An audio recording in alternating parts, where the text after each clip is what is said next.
美国话说得好听，只要你们来建厂，就可以分到520亿美元，折合约3312亿元人民币补贴。但台积电最终有没有机会享受到补贴的其中一部分，那也是建完厂之后的事情了。要知道，美国画了520亿美元的大饼，方案到现在都还没有通过。现在还有个针对台积电搞事情的英特尔芯片资助方案，在美国参议院获得初步批准，然后就没有影了。美国那边给出的说法是，估计可以在今年12月底之前确认。美国愿不愿意给咱们另当别论。美国本土的芯片巨头英特尔就把台积电视为眼中钉，多次警告美国政府别只顾住台积电，多想想自家企业。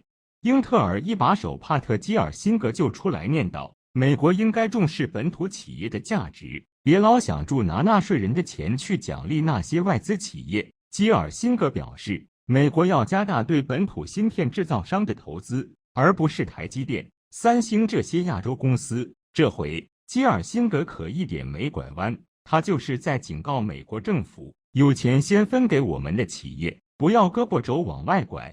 美国政府会不会把英特尔的话听进去，咱们就不清楚了。但是台积电和三星那边对美国政府额补贴也催得很紧。之前台积电就说了，他家在美国建厂的资金很大一部分开销将依赖美国的资金扶持。三星更是把话说得清晰明了，美国的奖金不到位，我们就会改变工厂选址。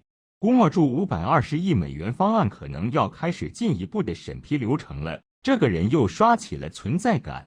芯片厂商同时向亚利桑那州看齐，台积电120亿美元的建厂计划，相比三星和英特尔似乎逊色不少。要知道，台积电的芯片产能可是占了全球50%以上，第二名和第三名的份额加起来也不足台积电的1/3。既然台积电是行业的先驱者，为何三星和英特尔比台积电还猛，投资额一个比一个高，如此看重计划新建的亚利桑那州晶圆厂？台积电不会主动把工厂建到三星和英特尔旁边，但三星和英特尔是做梦也想和台积电当邻居。台积电有了到亚利桑那州投资建厂的想法，三星和英特尔没有理由不跟。既然台积电敢投，也是经过深思熟虑的，跟住芯片大佬走总没有错，跟住就算了。三星和英特尔如此大手笔，投资盖过台积电，也透露这两者的内心想法。三星集团做啥都能成，怎么看住在芯片制造方面被台积电一直压住走？英特尔的芯片制程才停留在10纳米，既然台积电想来，依然也想趁机能够反客为主。从三方的投资额度来看，三星和英特尔不可能比台积电的投产产能更高，那多出来的投资用来干嘛？肯定不是为了做绿化和改善伙食。三星和英特尔的建厂投资多出来的数十亿美元，如果用来提高工人和技术人员的工资，会出现什么情况？台积电的工程师估计很难坚守，入职就开始被猎头挖人，送去的工程师越多，流失的就越多。三星和英特尔不缺钱，预算比台积电高。台积电即便芯片工艺好，你说能有多少人继续留在台积电？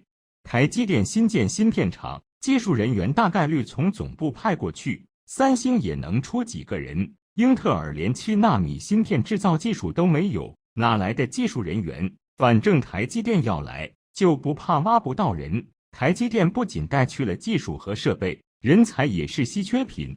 3个半导体企业的建厂计划摆在这，台积电不动，三星和英特尔也不会动。台积电一旦启动建厂，是不是三星和英特尔为刀俎，台积电就成了鱼肉？台积电的遭遇让人很容易联想到著名苹果代工厂富士康之前的经历。2017年，富士康就在美国的盛情邀请下赴美建厂，时任美国总统特朗普那一个叫嘚瑟，还把富士康的这个项目吹成世界第8大奇迹。到最后，说好的100亿美元工厂没建成，投资额从100亿美元缩水到6.72亿美元。本来打算招聘1.3万个员工，最后只提供了1454个就业岗位，而富士康呢，也没有落得好下场。说好的28亿美元补贴，最后到手的钱估计差了10万8千里。为了这个事情，富士康和美国威斯康星州的州长这几年来回扯皮。你说我补贴不到位，先看看你建的都是什么，根本就在偷工减料。你还说我，你看看你们的工人有多贵，配套的基础设施有多落后，在你们这建厂根本不可能挣钱。总之，从2017年闹到2022年，大家都明白了，富士康建厂这件事，全球第8大奇迹是绝无可能，全球第8大笑话倒还可信。